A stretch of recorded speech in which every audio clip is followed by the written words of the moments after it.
Hey there, Griff Hamlin here from Blues Guitar Unleashed. Welcome, thanks for joining me. In today's video, this is sort of a lesson in that I'm going to show you some stuff that's important, or I'm going to tell you some stuff that's important. I'm not going to necessarily write anything out because this is 10 things that I wish I knew when I was learning how to play guitar. Now, that was a lot of years ago. I'll be the first to admit. I spent most of my teens and my 20s really studying, practicing, often for many, many hours every single day. I became a professional guitar player in my late teens, and then basically I've had only a handful of real jobs in my whole life. I've always been a guitar player. I've always played my guitar for many hours out of every day, which means I've always practiced. I've always been trying to learn new things. Plus, I grew up in the 80s when it was really hard to play guitar because, quite honestly, the people that we all looked up to were amazing players. All over the radio, you heard amazing guitar players all the time. In the 90s, that was much less the case. And as a teacher, I appreciated it, but as a student, not so much. So let's start with number one, the very first thing that I want to tell you about. When you are practicing something, don't start over every time you practice. It's a really easy habit to get into, and it could be something as simple as strumming some chords. You could just be strumming some chords.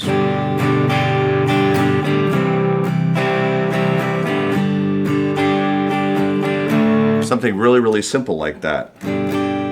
Okay? And let's say you go from the G to the C, but then you try to go back to the G and you kind of mess up. Okay, well, that's okay. Don't start over right there. Don't go back to the beginning and start over again. G, C, shoot. And then you start over again. G. Okay, well, all I'm doing, as you can probably see, is I'm practicing that G to C change over and over and over again, but I'm never practicing coming back. So if you keep starting over every time you make a mistake, you're never going to get to the end. And more importantly, you're not going to do it all in one piece. So instead, let's say that I'm playing, right? I've got G, C, and then I mess up. I'm going to slow down here, and I'm going to get the G, and I'm going to continue, right? Or I'm going to go for it, and then it comes time to change back and I'm going to blow it, and I'm going to, instead of starting over, start with the G and go back to the D. The other thing that I need to do that's very, very important is I need to play a little bit before where I mess up and a little bit after it.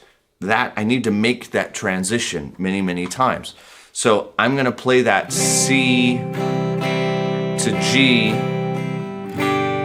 many times, nice and slowly, at a speed that I can do it. Okay, so I'm going to take whatever that section is. Let's say it's a certain lick. And let's say you have a hard time playing.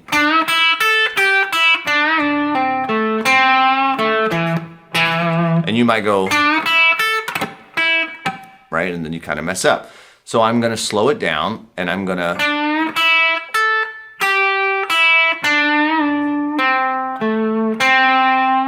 practice that little section.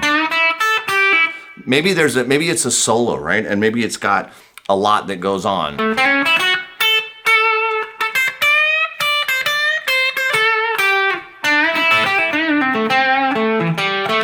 Right? And there's all that. So let's say you start, and then you mess up. Oh shoot. And so you go back and you start again. Going to be the same problem. Oh shoot, I messed up again. Go back to the start. It's going to be the same problem. Take that little bit, whatever that little bit is that you keep messing up, take just that little thing and isolate it and practice it many, many times. Not all at once. Like, play it a few times, then go back and try to play the whole thing again. You might still make the same mistake, so isolate the one thing. It's helpful to continually move your focus, I'll say. To just sit and play that same little section 10 or 20 times in a row is probably not going to do the job, but do it a few times, handful, then try again, do it a handful, try again, etc., etc. Okay, so just the main thing is just don't start over. If you keep starting your song over again, you're never going to get to the end. And you're just going to keep making that same mistake, which ingrains that mistake. We don't want to ingrain that mistake.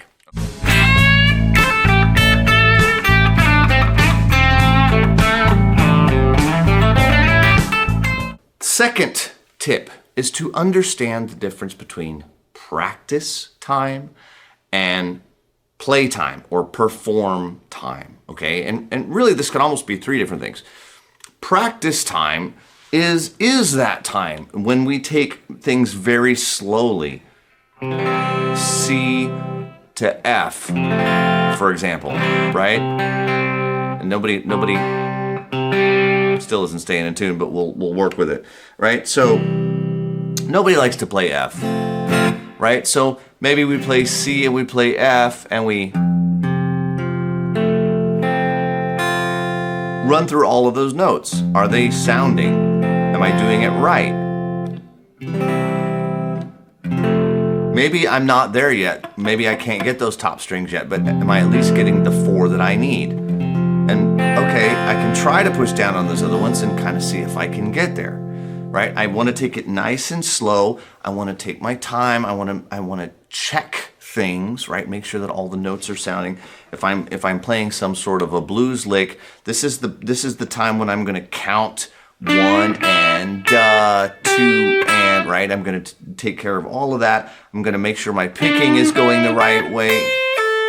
Make sure my hammer-ons and pull-offs, all of those little technical details, that is the time when we have practice time.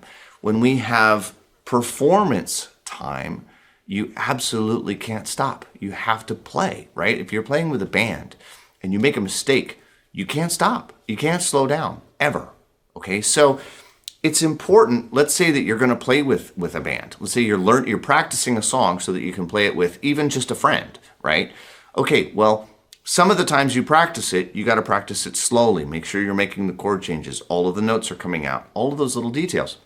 But when you should also, before your friend is there, practice playing it like to a metronome at that tempo. And maybe that's a little steep for you and you're probably gonna make some mistakes, but you gotta practice performance ready, being able to not stop, not slow down, pardon me, any of those things. You have to practice that. It's not the kind of thing that will come naturally. You have to just go for it sometimes. So that's practice time versus playtime. Now, playtime can also mean time where, okay, yeah, you're playing your guitar, but you're playing stuff you like. You're hanging out and you're having a good time. That's different too. Don't fool yourself. If you're chasing tones and you're playing with your pedals, you're playing with your computer or whatever, that is not practice time. You are just playing your guitar, which is great. I'm all for it. I'm all about that. You should do that. But don't fool yourself into thinking it's practice time.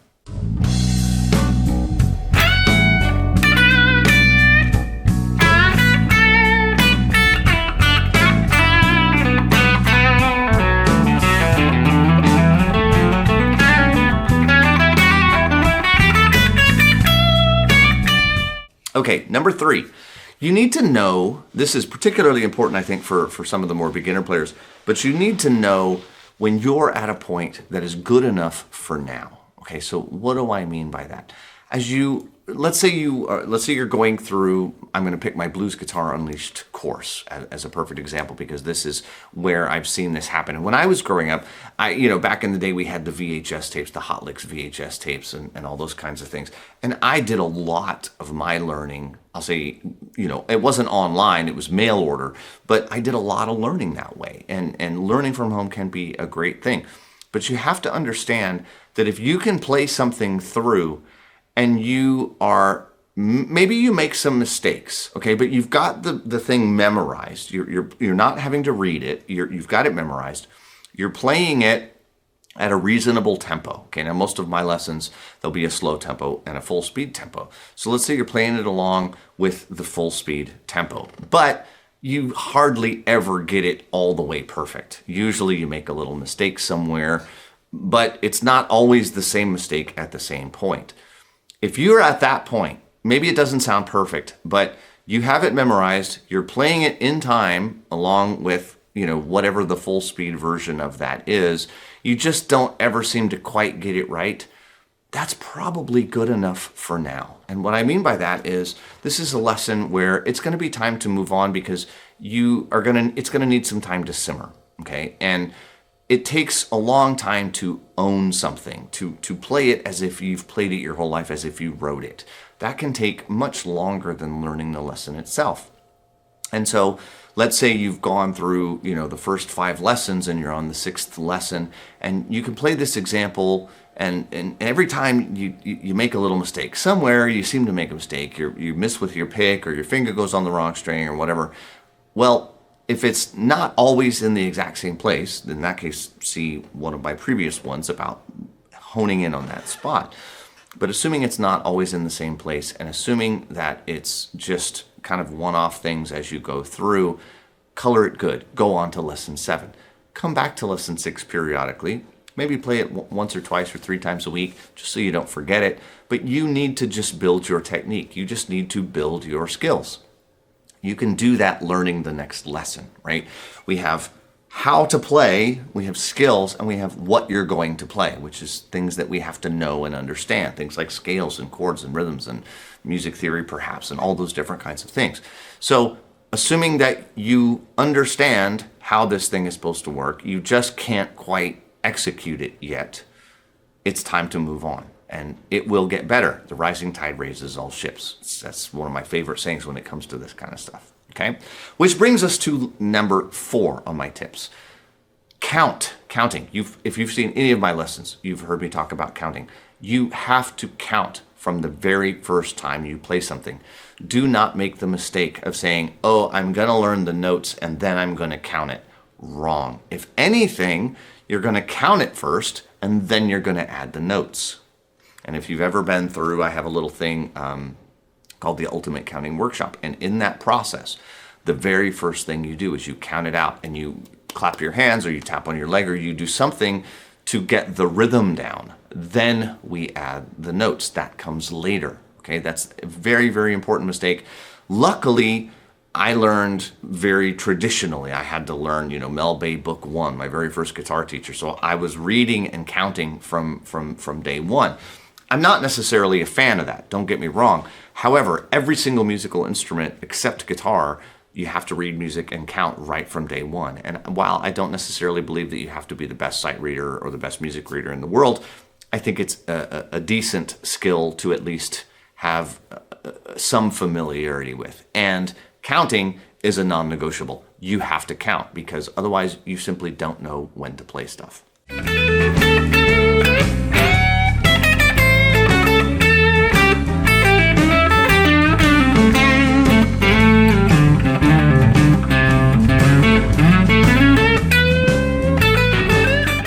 Speaking of the beginning, when you first are learning something new, this is number 5.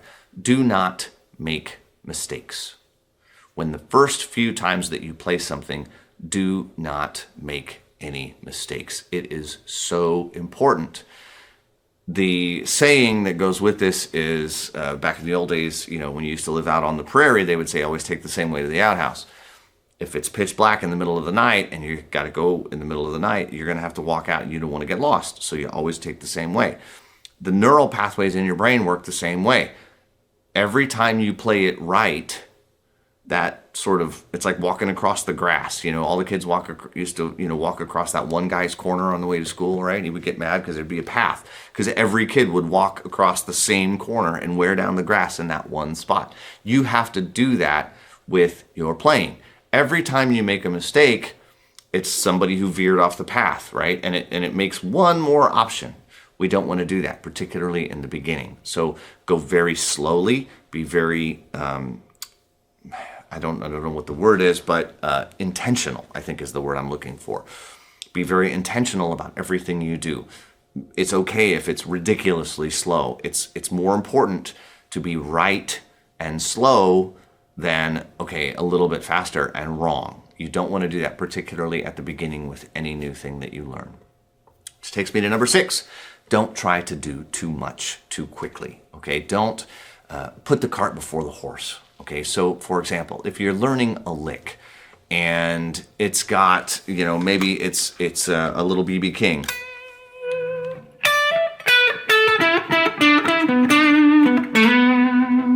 And you're worried, and you're over here going, trying to get the vibrato in it, okay?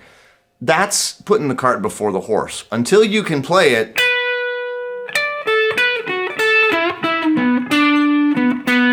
until you can get all of those notes perfectly clean and everything looks good, it doesn't make sense to put the vibrato on it, right? Same thing. If you're over here trying to learn C chord and F chord, and you can't play a single note,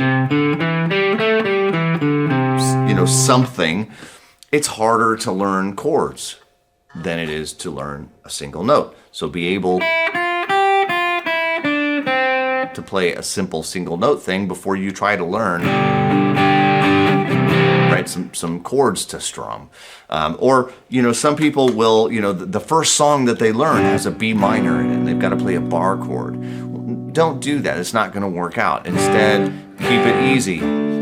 Maybe A minor and C, A minor and E minor, right? Simple, easy chords. So that, and I realize you can't always know if you're doing that, but with something like, for example, vibrato, I realize you might like the sound of vibrato, but I promise you that if you can't play the notes cleanly, you can't do the vibrato either. And I think that's pretty obvious, but it may be something that you've never thought of. Now, when it comes to, for example, which chords are easier or which chords are harder, I realize there's really nothing you can do about that. But, for example, if you're going through like my beginning course, you know that the lessons are going to be in an order where each thing is more difficult than the thing before it. So you're not going to make that mistake. If you're just going around from lesson to lesson to lesson to lesson, it's very easy to make that mistake. So just be very, very aware of it.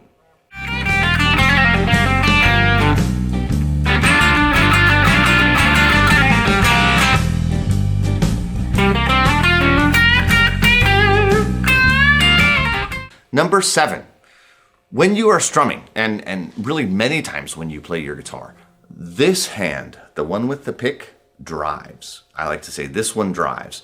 This one keeps up, okay? If let's say I'm strumming, right, a song,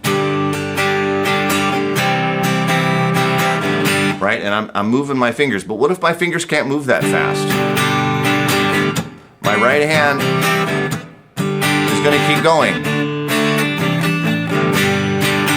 Whether my left hand gets there or not.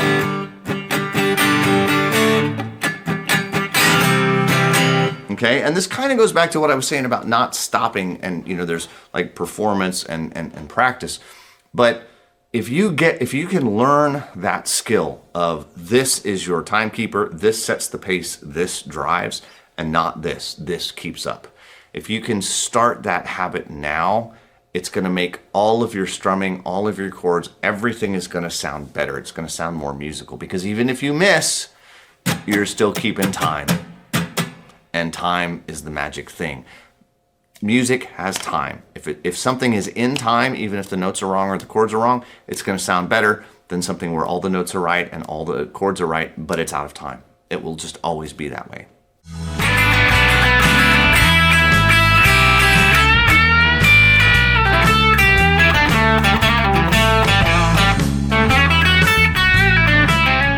Number 8, this one is a huge one, and this one was a really, really big eye-opener for me. Everyone has their own, what I call guitar DNA, okay? So what do I mean by that? Well, if I looked, let's take picking. Picking is a good example. Let's say I was gonna play, and I realize that's very fast and very flashy and everything, but it makes a point. If you're, I'll say, a more astute watcher, you might notice that I do something called sweep picking or economy picking or slip picking.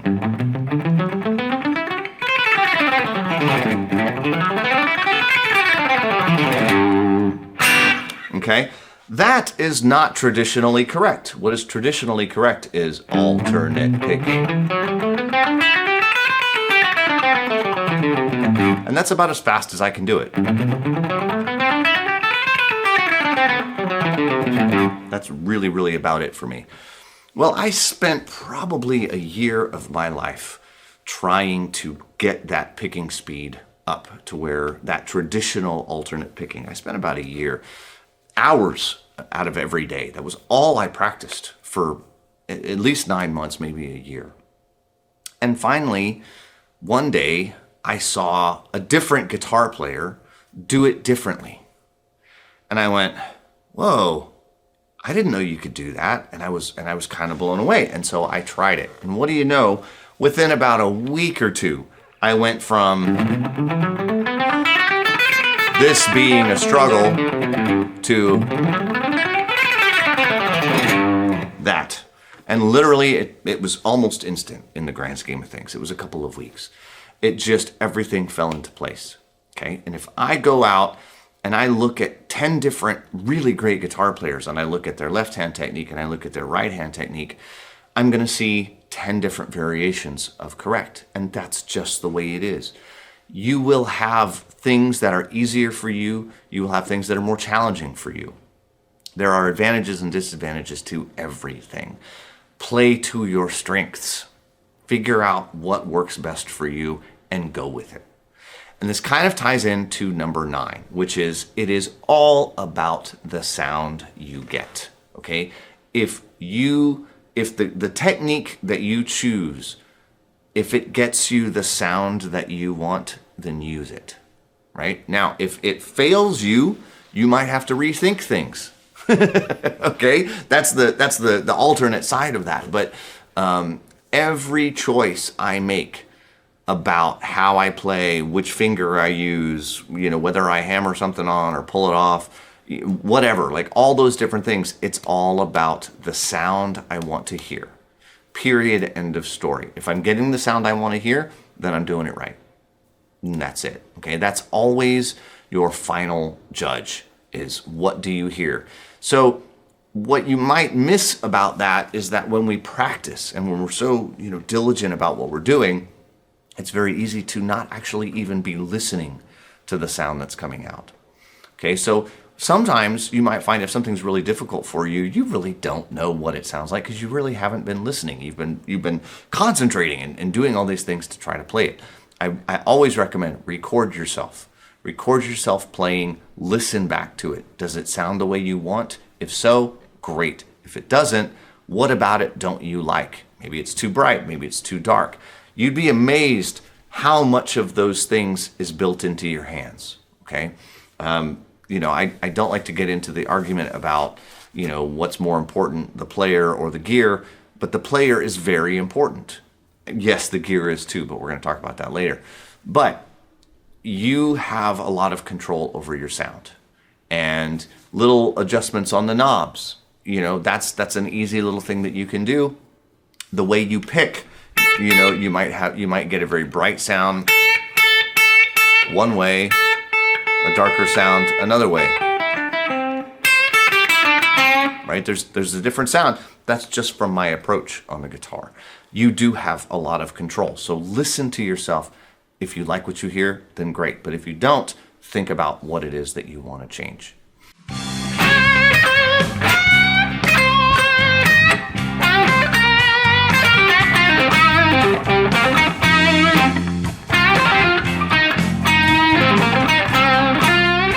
Okay, last but not least, number 10. Gear. Gear will change. Whatever you're thinking about buying today won't be the last one you buy. Okay? If you're like, oh, I gotta get the perfect guitar to play the blues. There isn't one. And the one you buy today that you think is amazing, a couple years down the road, you might not think is so amazing, or it might not do something that you now want to do. Your tastes, your criteria, all of those things, your needs and wants are going to change. So don't beat yourself up over a gear purchase. Please just do a little bit of research, figure out what you think is going to do the job, and get it, and get back to practicing.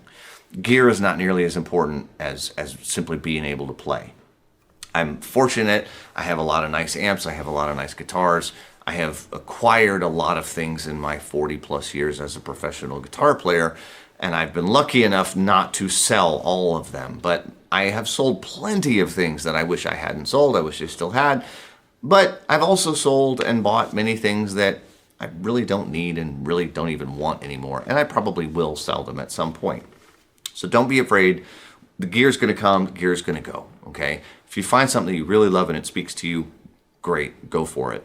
But don't worry if it's the right decision. It only can be right now. It can't be right for all time. Gear just doesn't work that way. Okay, that is it. That's all 10 of my things. And I hope in some way, shape, or form this is helpful to you. I know it's been a lot more talking than playing, but I hope you dig it. If you have guitar playing friends that you think would get something out of this video, I hope you'll share it with them. This is kind of one of those videos I've wanted to make for a long time, and I've sort of been working on the list. So anyway, this was very cathartic for me, and I hope it helps you. And as always, I'm Griff Hamlin from Blues Guitar Unleashed, and I will talk to you soon. Take care. Bye-bye.